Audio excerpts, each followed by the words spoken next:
Welcome to Chapter 5, Evolution of Biodiversity. This is Video 1, and this is Ms. Thewison. We will be combining Chapters 5 and 18 for this unit. Chapter 5 is about biodiversity. Biodiversity is the variety of life within an ecosystem. Having high biodiversity is better than low biodiversity. There are three types of biodiversity. Ecosystem or habitat diversity is a measure of the variety of habitats in an area. If the entire area is a forest, then the variety is low. But if there is a meadow and a pond within the forest, then the ecosystem diversity is higher. Next is species diversity. Species diversity is a measure of the variety of species within an area. The more species, the more complex the food web in the area, and the better. When we measure biodiversity, what we are actually measuring is species diversity. And finally, we have genetic diversity. This is the measure of genetic diversity within a population. High genetic diversity is going to improve a population's chances of survival against things such as disease, predation, and environmental changes. If all organisms within a population are genetically identical, then they would all potentially be killed by a disease or changes in the environment.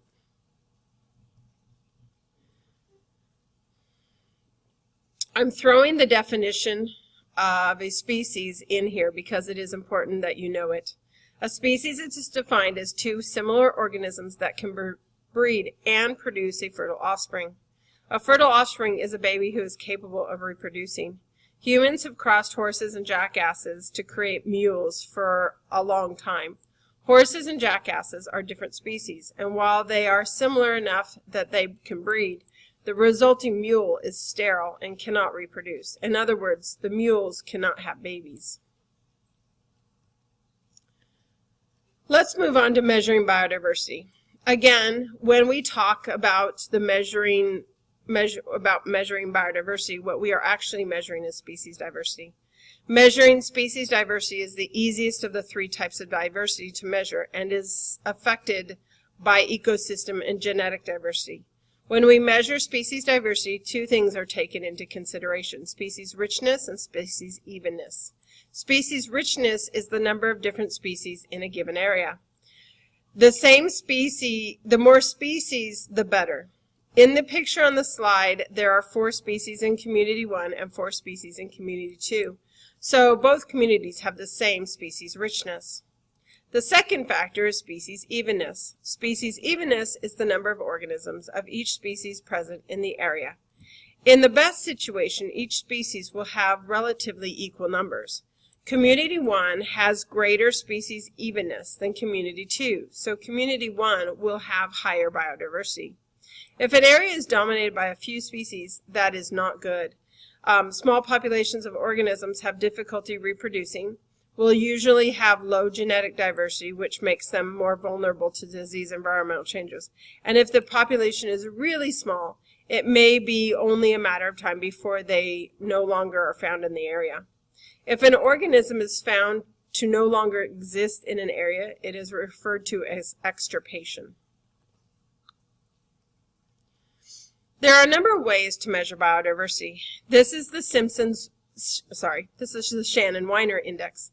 It uses the natural log to calculate biodiversity. While I will show you how to calculate biodiversity, you will not be asked to calculate biodiversity on the AP exam because it cannot be done without a calculator. This is another formula called the Simpson's Diversity Index. There are several different variations in the Simpson's Diversity Index. You will be using this formula because it is easier to use and the higher the value calculated, the higher the biodiversity, so it is easy to interpret. In order to understand how biodiversity changes, you need to understand evolution. Evolution is a change in a population over time.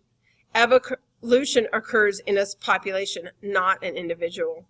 Evolution by itself does not change species diversity, but evolution can change genetic diversity. Evolution can happen in several ways. A mutation in DNA can happen, and if the mutation happens to create a favorable trait, then that mutation can increase within the population, causing evolution. Recombination during the cell cycle can also cause new traits, which again, if favorable, can change within a population. Evolution can also occur through artificial selection. Artificial selection is done by humans to create favorable traits. Examples are the various breeds of dogs, chickens, cows, horses, tomatoes, apples, and roses. Humans have selectively bred individuals with desired traits with other individuals that have similar favorable traits. But this has also been unintentionally done by humans as well. The improper use of antibiotics has led to antibiotic-resistant bacteria. The use of pesticides and other medications have caused resistance in their target populations as well. This is why I am against hand sanitizer. There is no scientific benefit to the use of hand sanitizer except to create antibiotic-resistant bacteria. Evolution also happens through natural selection. Natural selection is a process where a trait becomes more favorable. Individuals with the favorable trait are more likely to survive, to reproduce, and pass that trait on to their offspring. Eventually, the favorable trait increases in frequency within the population, and the population has evolved. There are several things that must occur for natural selection to be possible, and they are referred to as the key ideas. First, an excess of offspring must be produced. So there has to be a lot of babies born. Not all the offspring can survive. If you want the population of traits to change, offspring who do not have the trait have to die, or at least some of them have to. The population must have genetic variation. If no individual has different traits, then natural selection cannot occur. The more favorable trait must be genetic so that it can be passed on to their offspring. And lastly, the trait must be favorable and increase the individual's ability to survive and reproduce. If all these key ideas occur, then a population can evolve through natural selection. The key to natural selection and evolution is that there has to be a selective pressure. A selective pressure is anything that will make one trait more favorable over the others. Examples of selective pressure are predation, competition for resources or space, droughts, floods, climate change, disease, ultimately anything that can result in an organism's death. So to summarize, a favorable trait will increase an organism's fitness. Fitness is the ability of the individual to survive and reproduce. If an individual is fit, then it will pass along the favorable trait to their offspring, and ultimately the population will adapt or evolve. This is the example of natural selection from your textbook. The favorable trait is to be small because the larger amphipods are more often predated by the fish. So over time, the population of amphipods adapted or evolved due to the selective pressure of predation.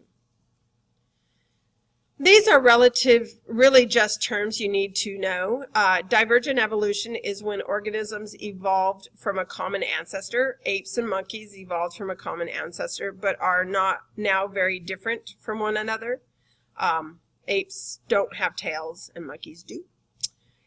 In convergent evolution, two organisms that have no common ancestor but have evolved in a way that they are now similar to one another is coevolution. An example would be birds and insects. They both have the ability to fly, but no common ancestor. Another example would be the human eye and the octopus eye, or fish and marine mammals.